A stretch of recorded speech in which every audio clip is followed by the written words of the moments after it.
Tandaan mo, Virgo, pag hindi mo naipasa yan sa akin bukas, bukas na bukas din, mawawalan ka ng trabaho. Bibili po ako ng gamot. May sakit kasi ako eh. Naku, okay lang ba? Sige lang, ako. Huwag mo tutulungan yan, babe. Ano ka ba? Okay lang. Ano Please! Naku. Baka mamaya magnanakaw yan eh. Ikaw, napakabait mo talaga. Kung sino-sino na lang tinutulungan mo. Kasi yung taong to, hindi ko alam na kaya niyang gawin yan. Kasi, pulubi siya eh. Ma'am, eto na yung mga artworks na pinagpuyatan ko ng 1 linggo. For sure, ako pag nakita ng mga kliyente to, magugustuhan nila yung presentation bukas.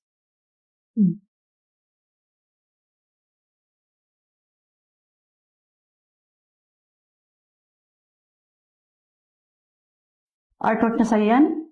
Pero bakit po? Hindi siya maganda? Higit sa lahat, kinukwestiyon mo ba ako? Ma'am, 1 linggo kong tinrabaho. Wala akong pakialam. Pag sinabi kong palitan mo, palitan mo. Dahil hindi ako nagpapasahod sa isang loser na katulad mo. Kailangan ko yan bukas. Bukas na bukas. Pasa mo sa akin yan. Kung hindi, umalis ka sa kumpanya. Tandaan mo, Virgo. Pag hindi mo naipasa yan sa akin bukas, bukas na bukas din, mawawalan ka ng trabaho. Sorry, ma'am. Promise, pagpupuyatan ko to. Bukas na bukas ibibigay ko agad sa'yo. Hindi ko kailangan ng promise. Yan ang kailangan ko. Please. So ano Virgo, kamusta yung project na pinasa mo ka, madam? Pasado ba? Kasi sinabi mo pa. Sobrang sakit na ng ulo ko. Puro na lang ako revisions. Tapos hindi niya pa rin ma-appreciate yung ginagawa ko. Hindi ko na nga alam kung anong gagawin ko eh. Alam mo naman yung si madam, grabe yung standard. So anong gagawin mo dyan? Hindi ko alam. Ma'am, pwede po humingi kahit bariya lang. Ha? Bibili po ako ng gamot. May sakit kasi ako eh. Naku, okay lang ba? Sige lang, ako. Huwag mo tutulungan yan, babe. Ano ka ba? Okay lang. Please! Naku. Miss, okay ka lang?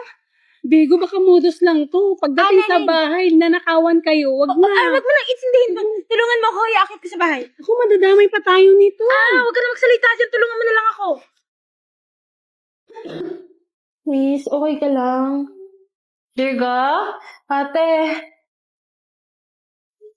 Uy, sino na naman yan?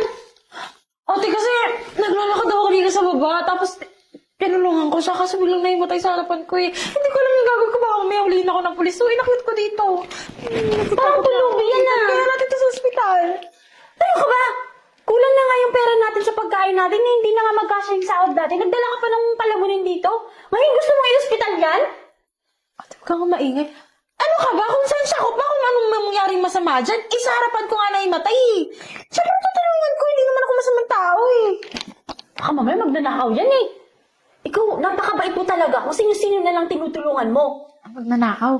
Kita mo yung katawan niya, ang liit-liit. Kung may gawin niya masama, kaya mo to. Sige na, huwag ka na maingay. May sakit pa nga yung tao. Ngayon pagbibigyan kita, pero sa susunod di na pwede yun ha. Sige na.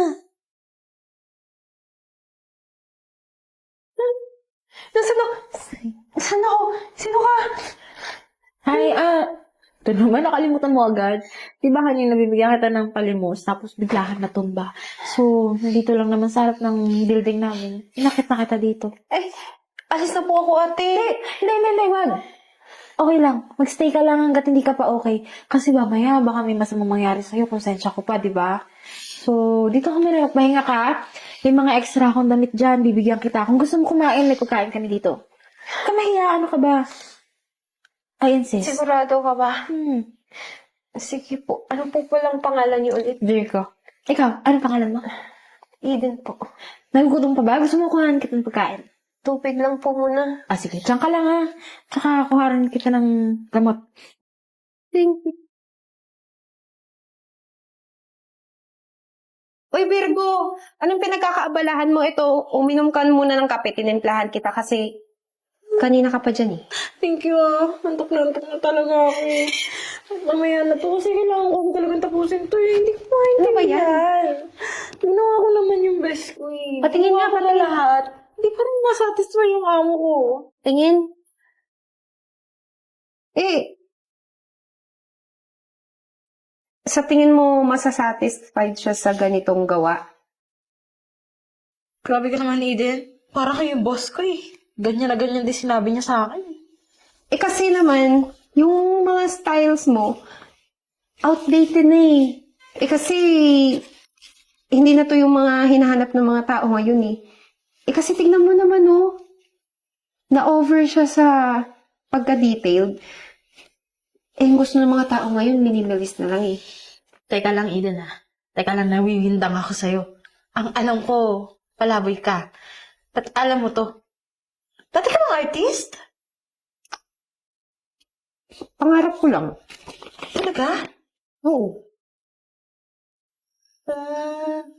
Oh, ano? Kung ganun, baka patulungan mo naman ako kasi nanto na talaga ako. Hindi ko Ay, na gagawin ko. Pag hindi ko natapos to, bukas sa bukas wala na akong trabaho.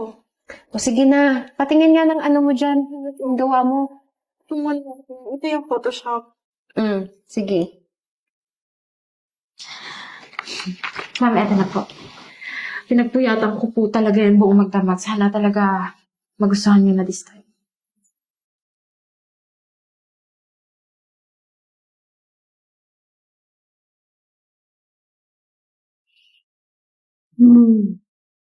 I like it.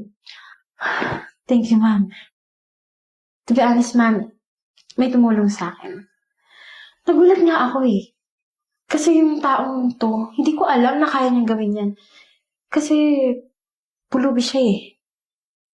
Kahapon kasi, ma'am, nang pauwi ako, may tinulungan ako. And then, nakita niya ako kagabi na puyat na puyat.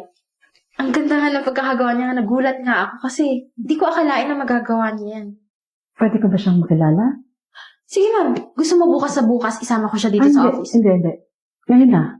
Gusto ko siyang makilala ngayon na. Ngayon na? Sa bahay siya. Gusto mo pumunta sa bahay, ma'am? Well, kung kailangan ko siyang makilala, bakit hindi? Gusto ko. Ma'am, okay ka lang. Gusto mo ng kape? Yeah, I'm okay. Sige. tawagin siya. Tawagin ko lang yung kaibigan ko. Mm. Eden? Eden? Eden ka mo? Oh, ma'am. Eden yung pangalan niya. Ay, eto na pala. Eden, pakikilala ko yung boss ko, si Ma'am Isa. Diba yung kapit ko sa'yo?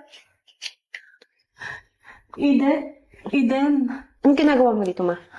Ha? Siya yung ano ko, Virgo, siya yung matagal ko nang hinahanap. Anak, kamusta ka na? Huwag mo nga ako hawakan. Saan ka nanggaling? Balita ko kay Virgo, nagpalaboy-laboy ka daw, pero tandaan mo yan, hinanap kita. Walang araw na hindi kita inisip, anak. Ano nangyari sa'yo? Hinanap mo Masaya ko? Anak! Huwag mo akong hawakan! Hindi ako masaya nakita ka. Hinanap mo ako? Hindi mo ako hinanap. Anong ginawa mo sa akin? Pinagtulakan mo ko. Kasi, sa tingin mo, hindi ako marunong. Kaya naglayas ako. Nagpalaboy-laboy ako, oo. Palaboy ako ngayon, pero masaya ako. Anak! Kaya susundin yung mga gusto mo. Anak, maniwala ka sa akin. Patawarin mo ko. Patawarin mo ako kung ano man ang nagawa ko sa'yo, pero maniwala ka sa akin. Ginawa ko lang yun para sa ikabubuti mo. Maniwala ka sa akin. Hindi ko hindi ikabubuti. Ikabubuti mo yun kasi makasarili ka. Iniisip mo yung sarili mo, sarili mong kaligayahan. May mga dahilan ako, anak, kung bakit ko nagawa sa'yo yun. Ayoko matulad ka sa akin. At ayoko maniwala sa'yo. Maniwala ka sa akin, anak. Makinig ka. Ayoko maranasan mo yung naranasan ko. Ayoko inapo ako ng mga tao. Walang naniwala sa akin. Bakit ikaw? Naniwala ka ba sa akin? Di ba hindi? Sarili kitang ina. Kaya nga nandito ako. Hindi ako napatawad sa'yo. Pero tandaan mo, mahal kita. Kung nagkamali ako, patawarin mo ako, anak.